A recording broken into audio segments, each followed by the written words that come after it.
Deus e Salvador Jesus Cristo vos abençoe, proteja, guarde em todos os dias de vossas vidas. O Evangelho de hoje fala-nos das genealogias.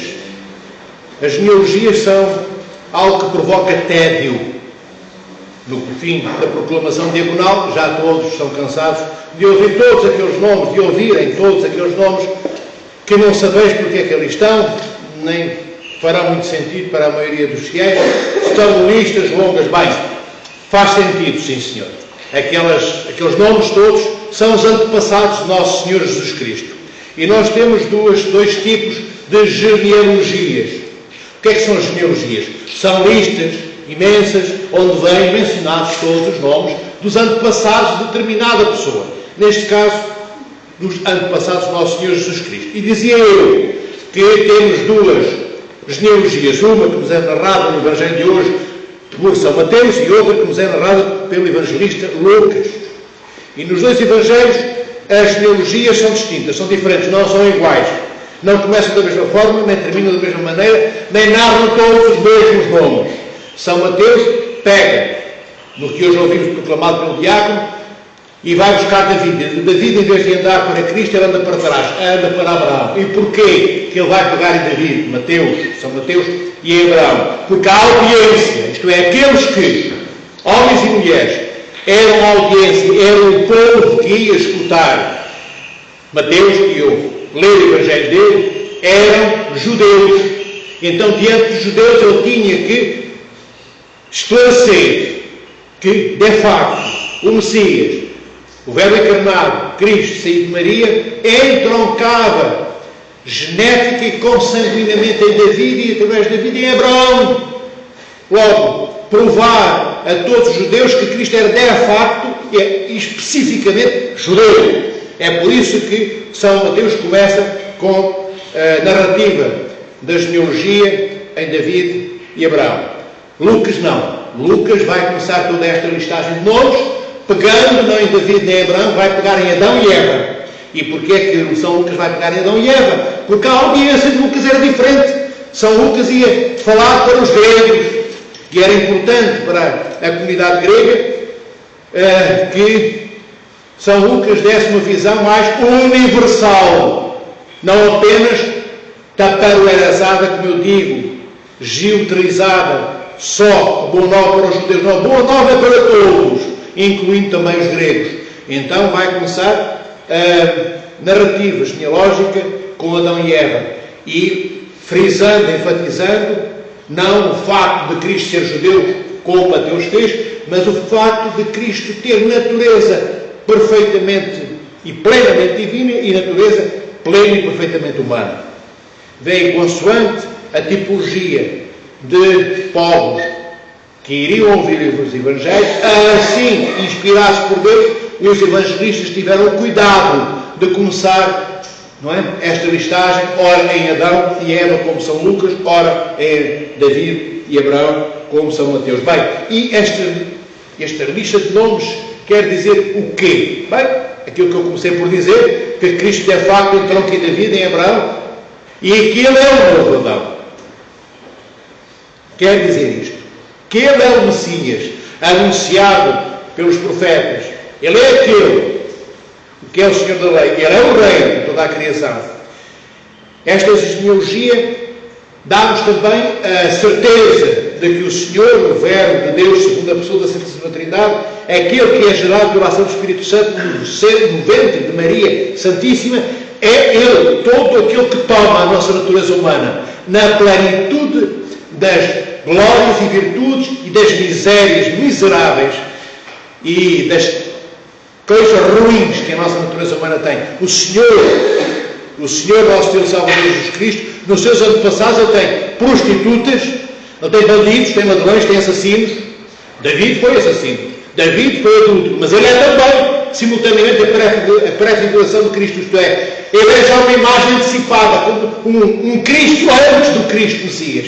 Vê, todos aqueles pecados hediondos, monstruosos, teratológicos, brutais, não foram nada diante do arrependimento de David. Logo, o arrependimento é mais importante do que os pecados cometidos.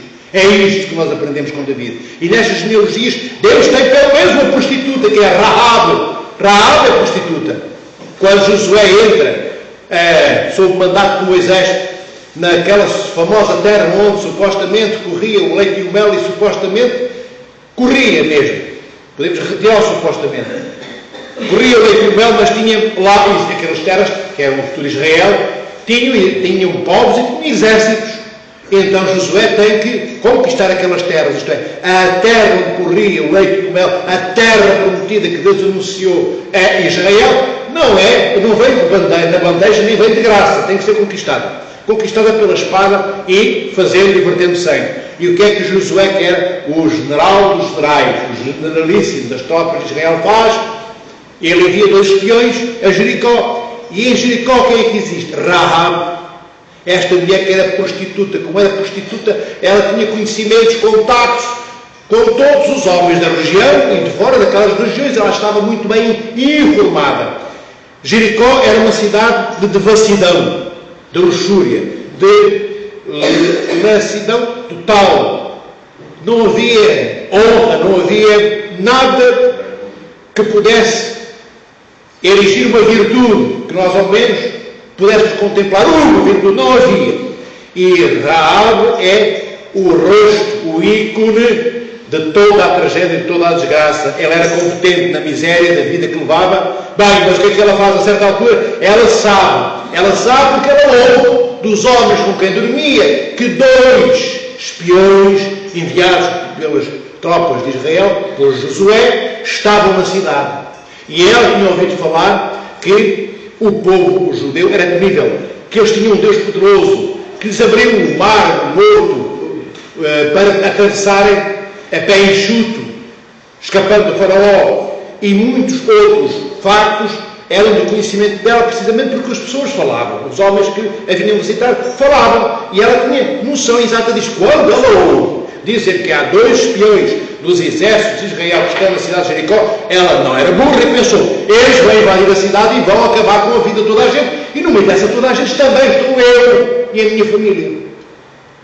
E ela faz tudo. Bem, a história vem narrada na Sagrada Escritura, no livro de Josué. Ela faz tudo para receber os 2 espiões judeus em sua casa e cuida que eles não sejam capturados pelo rei de Jericó, que também vem a saber que eles estão na cidade. E quando vão à procura deles, eles estão escondidos no telhado da casa de Rahab, da prostituta. Não são encontrados. Bem, e ela não é morta. Eles mandam que ela ponha uma trança escarlata do lado fora da casa dela, para que quando os exércitos viessem destruir a cidade, não destruíssem a casa dela, e não destroem. Arrasam, matam homens, matam mulheres, matam crianças, matam tudo. Os exércitos de Israel mataram até as crianças. Não mataram Rahab e a sua família, porque ela cumpriu. Pôs a cinta ou a trança escarlate, de cor escarlate, vermelha, numa das paredes exteriores de sua casa. Bem, só conto esta história desta antepassada de Cristo para vermos. Rahab ela é antepassada do Senhor. Ela entronca na consanguinidade dos antepassados do nosso Senhor Jesus Cristo. Para vos dizer que, retomando o que estava a dizer antes, que o Verbo encarna no ventre de Maria e toma de Maria toda a natureza. Maria, Mãe de Deus, Maria, a Virgem Santíssima, toma toda a natureza humana naquilo que nós temos de virtuosos e naquilo que nós temos de canalhas. Rahab era uma prostituta e é antepassada de Cristo. David é rei e é profeta. E como eu vos disse, é uma prefiguração de Cristo. Uma imagem antecipada, como eu disse. Mas ele é também bandido, ele também mata. E ele é assassino. E ele é adúltero. Leiam a história de David, não vou contar, se não saímos daqui mais uma história. Está lá tudo que ele fez de errado. Mas o arrependimento dele, de facto, foi algo glorioso para ele, David, porque conseguiu arrepender-se na dimensão exaustiva daquilo que o arrependimento deve ser e preconizar. E nós, muitas vezes, dizemos palavras para cumprir formalidades quando nos arrependemos, mas não é um arrependimento em que nós nos colocamos todos inteiros. Dou-vos o exemplo desta forma inteira de David. Ele sabia que não podia entrar no Santo dos Santos. O que é que era o Santo dos Santos? O Santo dos Santos era isto, o santuário que existia no tempo da antiga lei dos judeus, dos israelitas. Bem, Ele não podia. Se alguém, um sacerdote que fora, entrasse e abrisse as cortinas do Santo dos Santos, era fulminado, caía morto no chão na hora. Isto foi narrado, aconteceu com muitos deles. No Santo dos Santos só entrava uma única vez por ano o sumo sacerdote. Nem era um sacerdote qualquer, era o sumo sacerdote. Uma vez por ano.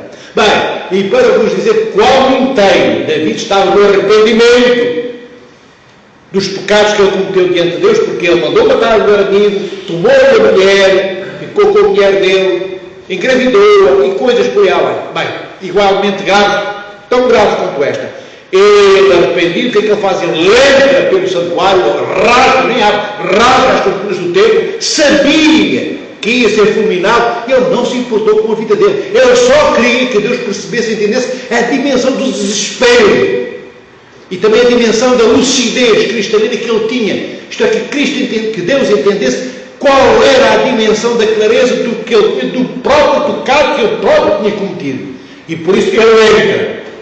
E em vez de ser fulminado, não foi. Todos foram fulminados e ele não foi. Porquê?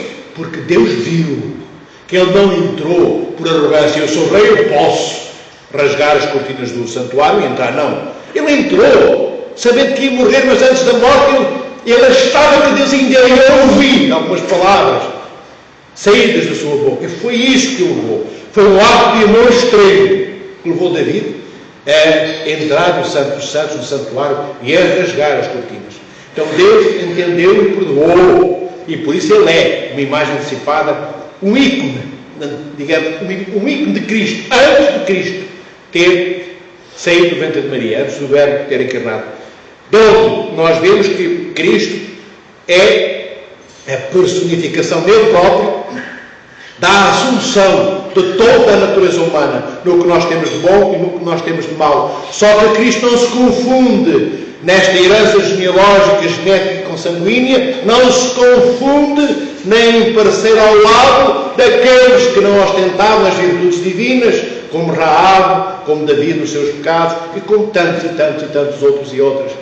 O Senhor é todo inocente, Cristo nosso Senhor, mas Ele é aquele que exalta a natureza humana na sua glória maior, porque a natureza humana é tomada por Cristo e elevada ao potencial máximo da sua vocação originária. Isto é aquele chamamento que Deus deu na alma, que incutiu a cada um de nós, e nesse chamamento está o quê? Todo o plano de vida para nós percorrermos, aceitarmos e realizarmos, se entendermos que devemos fazê-lo.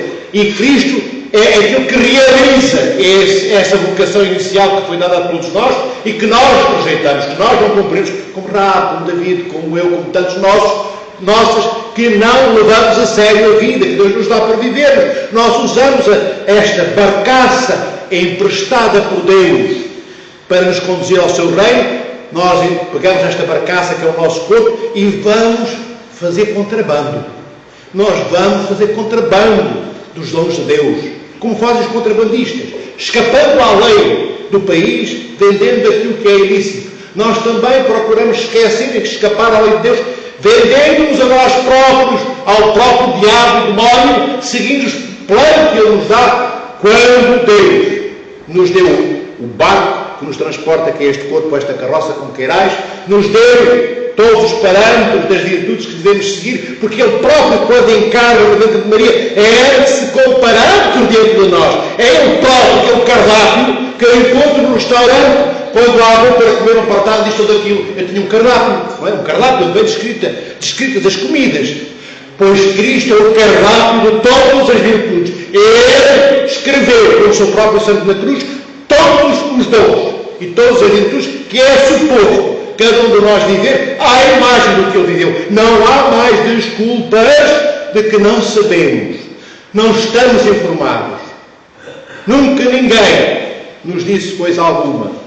Estamos informados, tudo nos foi dito, e agora a nós, queridos irmãos e irmãs, de decidirmos que este Cristo que nascerá amanhã de ventre de Maria vai ser o modelo da nossa vida ou não. Nas genealogias de hoje, muitos não foram pré-figurações. A maioria não eram pré-figurações de Cristo. David foi. mas é um, entre 3 vezes 14 gerações, 14, 14, 14, há um, que é a prefiguração do nosso Senhor Jesus Cristo. Uma imagem antecipada de Cristo. Mas aquilo que no Antigo Testamento se reveste de pobreza, no comportamento humano, todo ele vivido no afastamento de Deus, que vai depois desembocar apenas num homem, entre 14 gerações, entre 3 vezes 14 gerações, 14 e 14, quantos são? 28? É isso. Mais 14? 36. 32, não sei. Enfim, 30 e muitos. Há um que é Davi. Então não tomemos essa pobreza do Antigo Testamento para modelo da nossa vida. Nós todos podemos ser como Cristo é. É o Senhor Jesus Cristo que nos diz. E Ele pega na nossa natureza humana, como eu comecei por dizer há pouco, e leva-a ao ápice de todas as virtudes concretizadas, realizadas, plenamente assumidas e vividas, para que nós tenhamos a certeza de quem somos e da herança que recebemos. A criação de Deus, e o homem e mulher na criação de Deus são a coroa de toda a criação. Há um prokímenon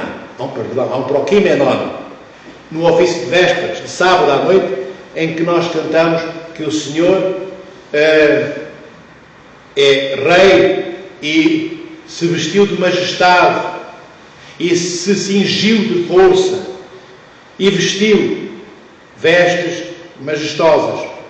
Este prokímenon, ao qual nós não prestamos muita atenção, o Senhor é Rei e Ele se vestiu de majestade. Sabeis que majestade é esta da qual o Senhor que é Rei se revestiu? Essa majestade somos nós. É a natureza humana. A majestade de Deus Verbo encarnado é a própria humanidade. Somos nós, homens e mulheres. Nós somos a majestade de Deus. Mas não na prostituição. Não na falta de amor. Não quando não perdoamos. Não somos imagem de Deus quando não nos disponibilizamos como Cristo para a morte. Para morrer por nós. Nós nem sequer estamos disponíveis para tirar metade, umas côdeas de pão, às vezes no nosso bolso, nem para isso estamos. Qual quê? Diria o povo. Qual morte? Estou lá disponível para morrer, nem por mim próprio, eu não quero morrer, quanto mais pelos outros. Enquanto uma côdea de pão seca no nosso bolso for mais importante para a minha boca do que para a boca do meu vizinho, eu estou muito longe de Cristo. Aliás, quando a côdea começar a ser importante na minha mão, ou na mão do meu coração para o meu vizinho, que eu a ponha na minha boca. Porque côdea não é coisa que se dê a um vizinho irmão, não é coisa que se dê a alguém que precisa de ajuda.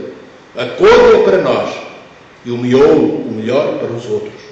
Cristo deu o melhor que Ele tinha por todos nós. E o melhor que Cristo tinha era Ele todo inteiro.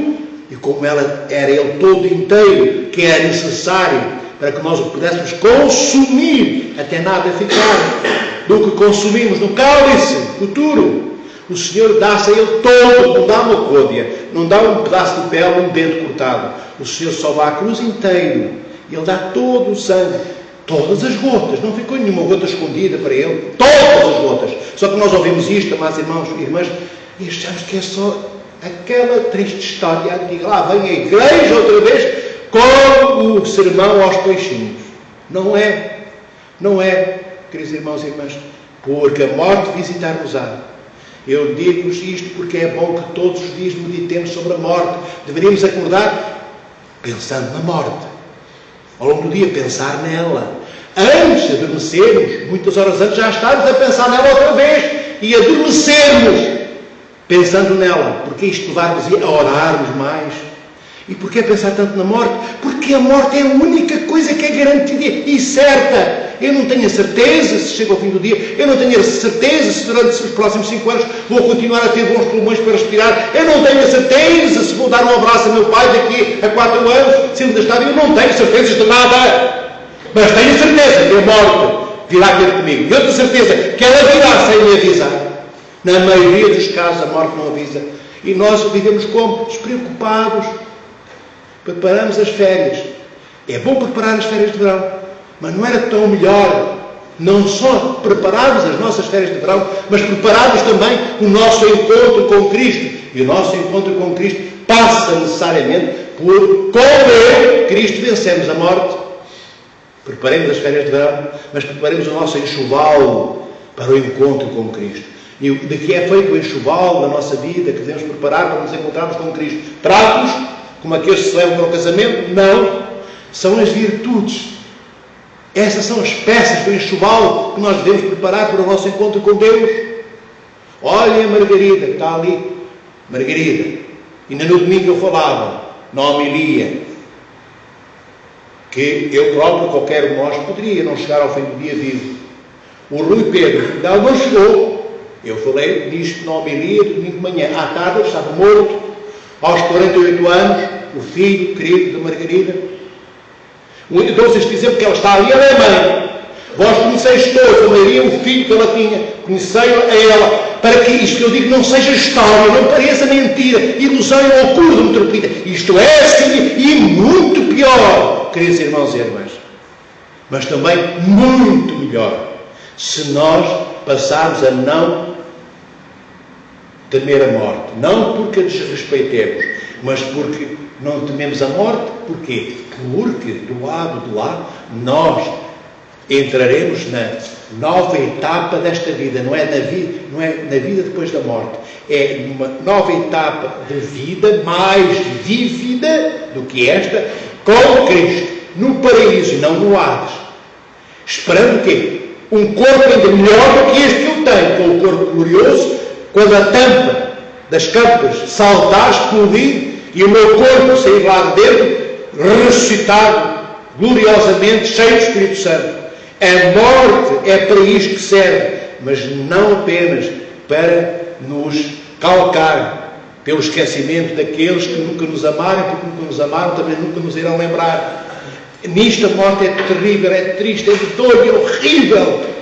Bem, e mesmo sabendo que Cristo está do lado de lá, e mesmo da morte para nos receber, como Ele está do lado de cá, no corpo e no sangue que nós prolongamos, mesmo sabendo que vamos ressuscitar para o paraíso, aqueles que têm esperança pelos atos de amor praticados que vão para o paraíso, ainda assim, a morte é algo difícil de enfrentar, queridos irmãos, para quem vai, e muitas vezes também para os que ficam quando amam, fica aquela saudade, e na saudade fica a dor, e na saudade da dor fica a certeza da ausência do corpo, que não estará mais connosco, que não nos abraça, que não nos beija, que não fala connosco, que não nos olha com o olhar do irmão, do pai, do marido, do filho, ou do filho, do que for. E é Cristo, este, cuja genealogia hoje nos diz que Ele tem antepassados, que nós encontramos como nosso Salvador. Nós, queridos irmãos e irmãs, somos aqueles que viemos depois da ressurreição de Cristo. Estes que estão nas listagens de hoje, nas genealogias, nas listas das genealogias, são os que vieram antes do Verbo encarnado, antes de Cristo subir à cruz, descer ao Hades e antes de Ele ressuscitar. Nós viemos depois. Não temos nem mais nem menos do que os que vieram antes de Cristo, mas temos um modelo hoje, esclarecido pela tradição da Igreja, que nos diz o que é que temos de fazer, qual é o roteiro, como eu disse há pouco, qual é o cardápio, o que é que eu tenho que escolher para ser cada vez mais eu verdadeiramente humano e humana, e não apenas um verme que se arrasta durante 60 ou 70 anos de vida por esta vida, fazendo mal à vida dos outros seus irmãos. Nós devemos ser faróis que se erguem como exemplo diante de todos aqueles que querem mudar as suas vidas. Mas o melhor exemplo é mudar a nossa, queridos irmãos e irmãs. Em vez de blá, blá, blá, blá, blá, blá, criticarmos este e criticarmos aquela, que bom que a nossa boca se fechasse para se silenciar. Nós gostamos de criticar os nossos irmãos. E a maioria de nós não tem a oportunidade de dizer cara a cara. É às escondidas, como os mercenários fazem. Porque não são tropas oficiais dos países, eles têm que se esconder na noite escura. Aqueles que criticam os seus irmãos também se escondem na noite escura. Criticam nos cantos, como os demónios, porque a crítica é própria do demónio. E nunca estamos contentes. Muitos até concordando com os nossos irmãos, até lhes propomos ajuda. Acreditai que é verdade. Alguns de nós somos capazes de propor ajuda aos nossos irmãos e irmãs E depois vamos criticá-los por precisarem da nossa ajuda. Vamos dizer a outras pessoas, olha, vejam bem, tive que emprestar isto, tive que emprestar os talheres, emprestar o carro, emprestar o chapéu, emprestar a garagem, emprestar não sei o quê. No entanto, fui eu até que disse que tu precisas de mim. Preciso, filho. Então, está aqui. Fui eu que fui ter com o meu irmão. Vejam a desgraça que é. É o pior, pode ser das piores coisas. Eu fui-me disponibilizar, bati à porta do meu irmão porque sabia que ele tinha carências, disse que estava disponível, ele disse-me, o meu irmão, que aceitava a minha disponibilidade, eu dei o que prometi, e depois vou criticar o meu irmão por ter recebido o que eu lhe dei, e tendo sido eu, inicialmente, a desejar dar, e a propor dar, e a bater-lhe à porta dizendo que eu tinha, e vou dizer que é mal do meu irmão. Isto que eu vos estou a dizer é real porque eu presencio isto todos os meses, não é uma vez na vida. Todos os meses eu sei de alguém que tem estes comportamentos. Então que nós não tenhamos esses comportamentos. Se não queremos ajudar, não ajudemos ninguém. Cristo ajudará. Cristo ajudará. Se não temos vontade de dar ou de partilhar o que temos, seja a nossa presença, uma palavra amiga, um olhar terno, um pedão, um pedaço de pão também. Se não queremos, não fiquemos com ele em casa. Não façamos isto que eu disse. Não peguemos no pão, batamos à porta do nosso irmão para lhe dar o pão que ele precisa. Nós, indo ter com ele, nem foi ele, foi ter connosco, para depois irmos dizer na taberna do lado, aquele bandido precisou do meu pão, eu fui lá oferecer, mas é para ele aceitar, não é que aceitou o pão que eu lhe fui oferecer. Tristes histórias, estas que passam pelo mundo. Quando falo do pão, falo da bicicleta, falo do trator, falo do carro, falo de tudo, amados irmãos e irmãs. Falo das abóboras, falo das batatas, falo de tudo aquilo que faz parte da nossa vida. Falo do nosso coração, que guardamos para entregar ao demónio e escondemos o nosso coração de Cristo. Porquê? Porque é cansativo encher o nosso coração de coisas boas, dessas coisas boas que se chamam virtudes. É mais fácil deixarmos levar pelo mundo, mas o Cristo de hoje que vem narrado nestas teologias não é aquele que se deixou levar pelo mundo, foi aquele que veio ao mundo para resgatar o mundo inteiro e propor uma mudança de vida, uma vida nova a todos nós, daquele tempo e deste tempo, do tempo que há de vir e do tempo que já passou. Que o Senhor nosso Deus, Salvador Jesus Cristo, vos abençoe, vos guarde em vossos dias e vos torne santos como santo Ele é.